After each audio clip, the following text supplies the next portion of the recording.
C'est une opération décriée qui a commencé au Japon. Le pays rejette depuis ce matin des milliers de mètres cubes d'eau dans la mer, de l'eau contaminée au tritium, une substance radioactive, héritage de Fukushima. Bonjour Alexis Brégère, vous êtes notre envoyé spécial dans la région de Fukushima. Comme prévu, donc l'opération de déversement a commencé ce matin.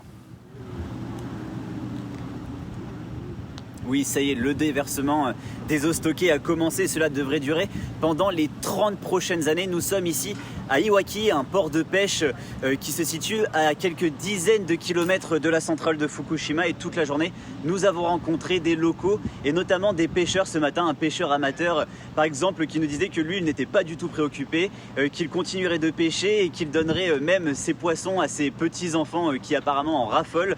Nous avons aussi rencontré un pêcheur professionnel qui, lui, pour le coup, était extrêmement mécontent, qui ne tolérait pas que le gouvernement soit passé en force malgré les réticences de plusieurs acteurs et de plusieurs personnes locales ici. Les coopératives de pêcheurs continuent de s'opposer à ce rejet. Cela faisait plusieurs années qu'ils l'avaient anticipé, et pour essayer de gagner leur confiance, le gouvernement japonais a mis en place un fonds de 500 millions d'euros pour leur venir en aide, mais manifestement ce n'est pas assez pour les convaincre.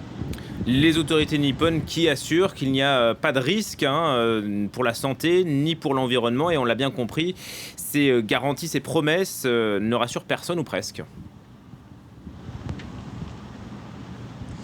Oui, de son côté, bien sûr, le gouvernement japonais a annoncé qu'il n'y avait plus aucun élément radioactif dans ces eaux, qu'elles avaient été traitées à l'exception d'un élément, le tritium, qui lui sera dilué dans d'immenses quantités d'eau salée. Mais les pays voisins et notamment la Chine ont imposé des restrictions immédiatement, et du côté du gouvernement nippon, on dénonce une hypocrisie chinoise, car selon TEPCO, la société en charge du rejet, la Chine aurait déjà rejeté des niveaux de tritium en mer 6 fois supérieurs aux quantités annuelles prévues par la centrale de Fukushima. Une guerre d'influence, mais une chose est sûre, 12 ans après l'accident, même ici au Japon, Fukushima continue de rimer avec radioactivité.